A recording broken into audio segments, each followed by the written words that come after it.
এই চ্যানেলে সম্প্রচারিত সকল খবরই সচেতনতামূলক এবং শিক্ষণীয়, কোনো কিছুই প্রভাবিত নয়।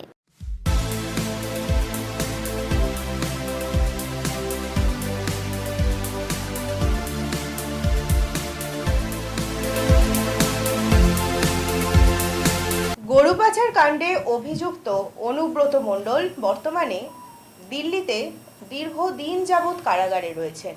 সঙ্গে রয়েছেন তার কন্যা সুকন্যাও। তার কন্যা সুকন্যা, যিনি টাকা দিয়ে চাকুরি বিক্রির মতো অভিযোগের ভিত্তিতে তাকে গ্রেপ্তার করা হয় এবং অবশেষে জেলবন্দি দীর্ঘদিন দুজনেই। এবং এই দুজনের জেলবন্দি থাকাকালীন একাধিকবার এদের জামিন করার আবেদন করা হয়েছে, কিন্তু সেই জামিনের আবেদন শেষমেশ কাজের হয়নি। দীর্ঘদিন জেলবন্দি থাকাকালীন অনুব্রত ওরফে কেষ্ট মণ্ডল বারবার অসুস্থ হয়ে পড়েছেন। সেই অসুস্থতার দোহাই দিয়েও বারবার জেল মুক্তির দাবি করা হয়েছে, কিন্তু সেবারেও কাজের কাজ হয়নি।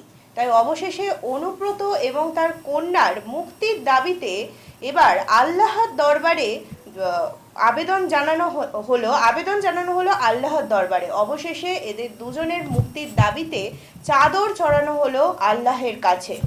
স্থানীয় কর্মীদের উদ্যোগে বীরভূমের বাঘ ওরফে কেষ্ট তার অসহায় অবস্থার কথা তুলে ধরা হয় এদিন। তার শারীরিক অসুস্থতার জন্যই তার দ্রুত সুস্থতা কামনা করা হয় এবং যত তাড়াতাড়ি সম্ভব তাদের দুজনকে জেল মুক্তি করানোর আবেদন নিয়েই সেদিনকে বলতে শোনা যায় তাদেরকে। তৃণমূল কর্মী তারা আল্লাহের দরবারে তাদের জন্য প্রার্থনা করেন এবং চাদর চড়ান। দ্রুত জেল মুক্তির জন্য শুক্রবার জুম্মার নামাজের পর পাথর চাপুরিতে দাঁতবাজার মাজারে চাদর চড়িয়ে মানত করলেন দুবরাজপুরের হেতমপুর কৃষ্ণচন্দ্র কলেজের তৃণমূল ছাত্র পরিষদের সভাপতি রফিকুল খান সহ অন্যান্য তৃণমূল কংগ্রেসের কর্মীরা।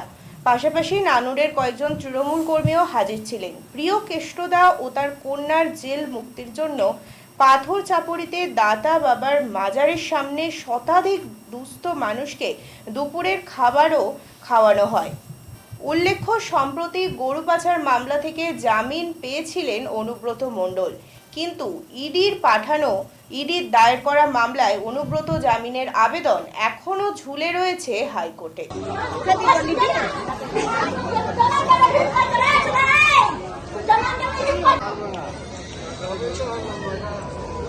আজ আমরা দাতা বাবার বাজারে চাদর চাপাবো। কেষ্টদা আর কেষ্টদার মেয়ের জন্য আমরা আল্লাহর কাছে, দাতা বাবার কাছে দোয়া করব, যেমন তাড়াতাড়ি আমাদের বীরভূমের মাটিতে আমরা সমহিমায় কেষ্টদাকে দেখতে পাই। সেই জন্য আমরা চাদর চাপাবো। দুবরাজপুর ও নানুরের যারা দাদার অনুগামী তারা আজ আমরা চাদর চাপাবো।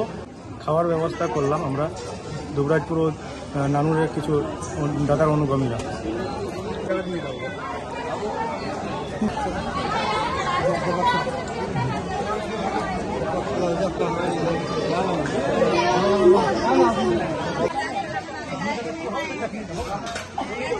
तुम जहाँ से जाओगे तो आप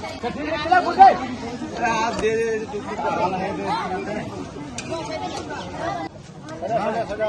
जा रहे हैं। हाँ हाँ, तो प्लेट आएंगे तो तुमको बड़ा प्लेट दो, जाओ जाओ।